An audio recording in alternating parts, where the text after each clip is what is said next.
নমস্কাৰ, মই পৰেশ মালাকাৰে প্ৰাসংগিক প্ৰশ্নলৈ আপোনালোকক আদৰণি জনাইছোঁ। সংকট মুহূৰ্তত সঠিক সিদ্ধান্ত দিব নোৱাৰাটো নেতৃত্বৰ ব্যৰ্থতা হয় নে নহয়?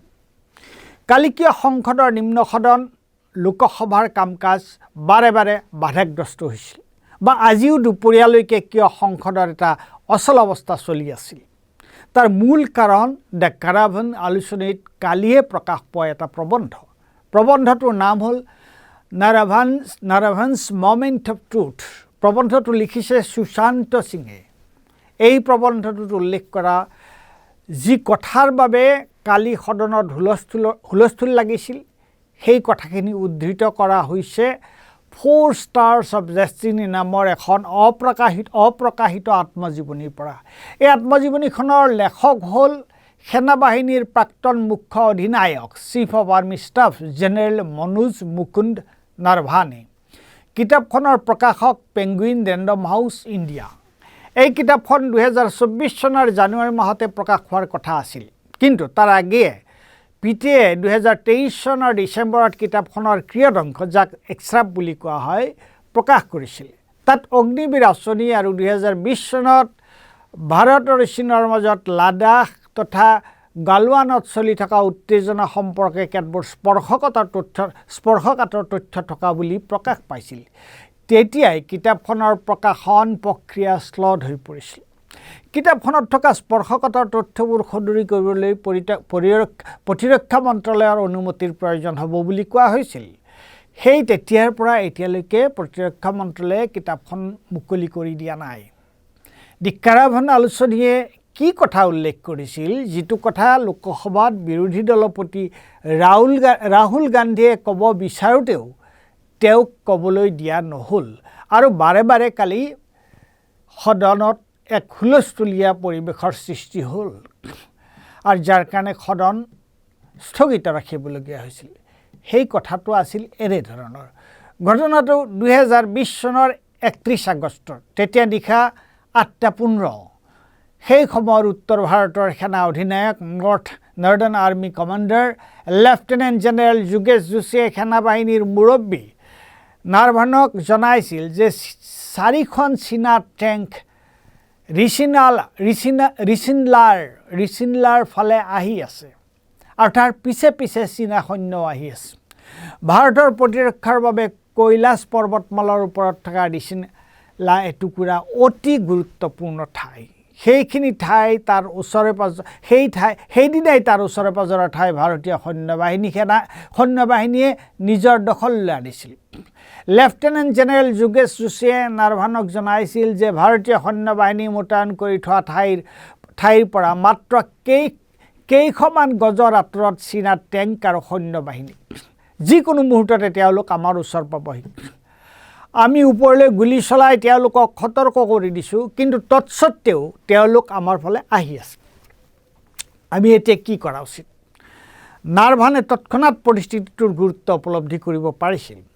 তেওঁ জানিছিল যে এনে পৰিস্থিতিত ভাৰতীয় সৈন্যই চীনা সৈন্যৰ ওপৰত আক্ৰমণ কৰিবলৈ হ'লে ৰাজনৈতিক নেতৃত্বৰ অনুমোদন প্ৰয়োজন।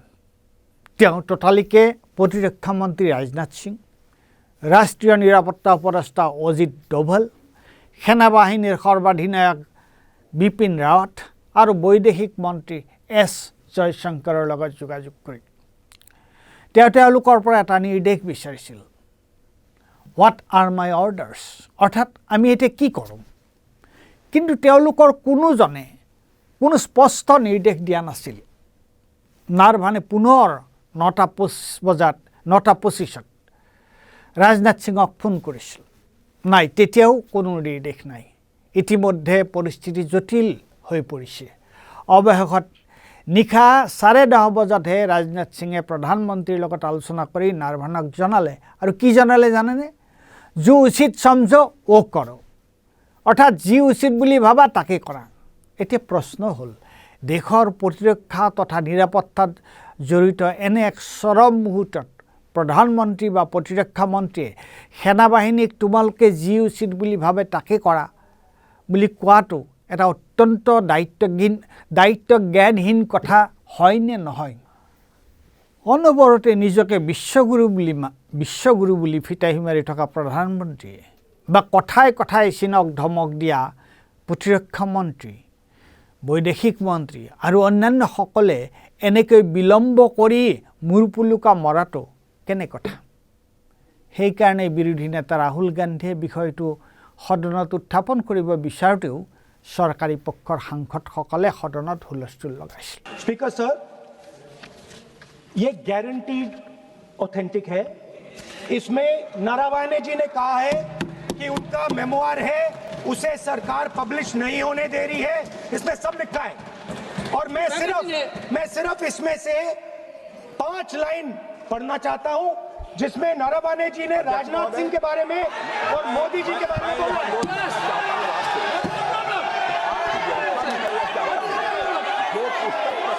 हुई ही नहीं है तो किस पुस्तक को यहाँ पर उल्लेख करना चाहते हैं उनके बारे में माननीय अध्यक्ष जी विवाद लीडर ऑपोजिशन ने ही समाप्त कर दिया है वो स्वयं कह रहे हैं कि पुस्तक प्रकाशित नहीं हुई उन्होंने स्वयं स्वीकार किया कि पुस्तक प्रकाशित नहीं हुई है अब जो पुस्तक प्रकाशित नहीं हुई है इसका जिक्र सदन में कैसे हो सकता है और प्रकाशित हो तो भी नहीं कर सकते मगर प्रकाशित ही नहीं हुई है ऐसे प्रकाशित कोई भी किताब प्रकाशित कोई भी मेल पर कोई भी चीज पर चर्चा कैसे हो सकती है यहाँ सदन में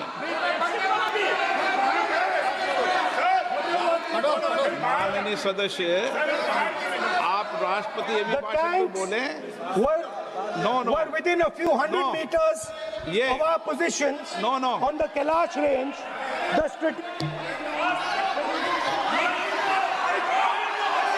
माइक का कंट्रोल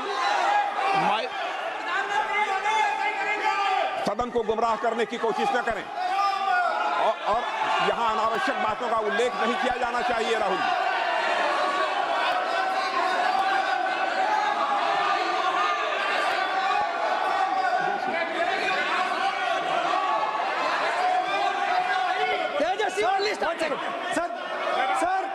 सर देखिए हमारे ऊपर 1 सेकंड प्लीज हमारी पार्टी के ऊपर 1 सेकंड हमारी पार्टी के ऊपर मेंबर ऑफ पार्लियामेंट ने सवाल उठाया मैं ये रेज नहीं करने वाला था मगर उसका जवाब देने के लिए मैंने ये निकाली अब ये 100% ऑथेंटिकेटेड है ये नारावाने जी का मेमोआर है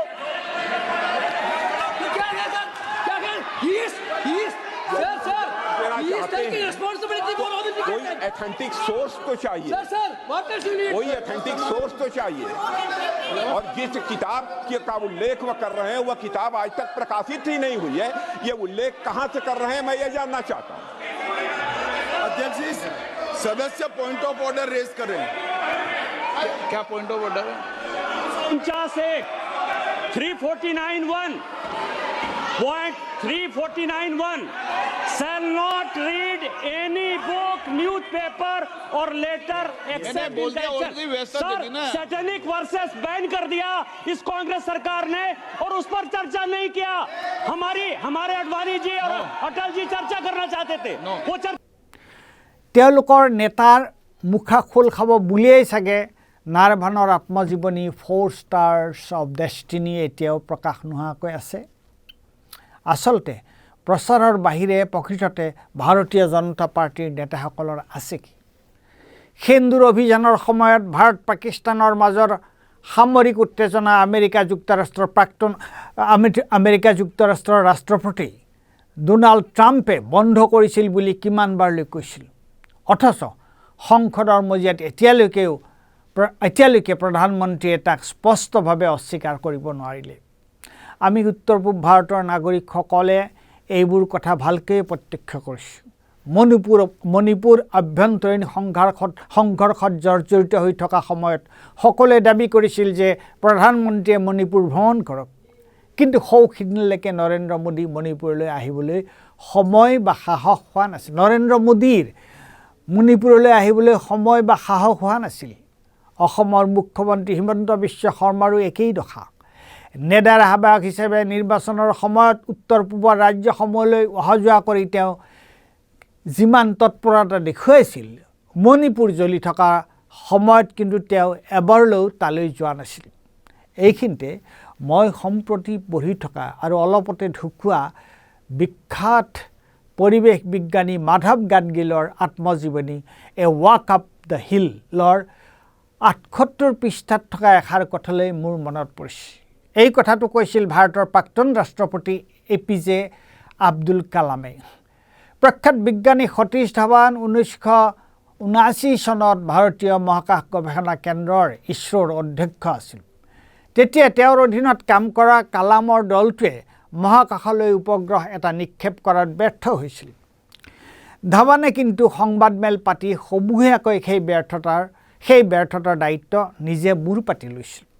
কিন্তু পিছৰবাৰ যেতিয়া উপগ্ৰহ নিক্ষেপণ কাৰ্যটো সফল হৈছিল তেতিয়া কালামকহে তেওঁ সংবাদমেল সম্বোধন কৰিবলৈ দিছিল।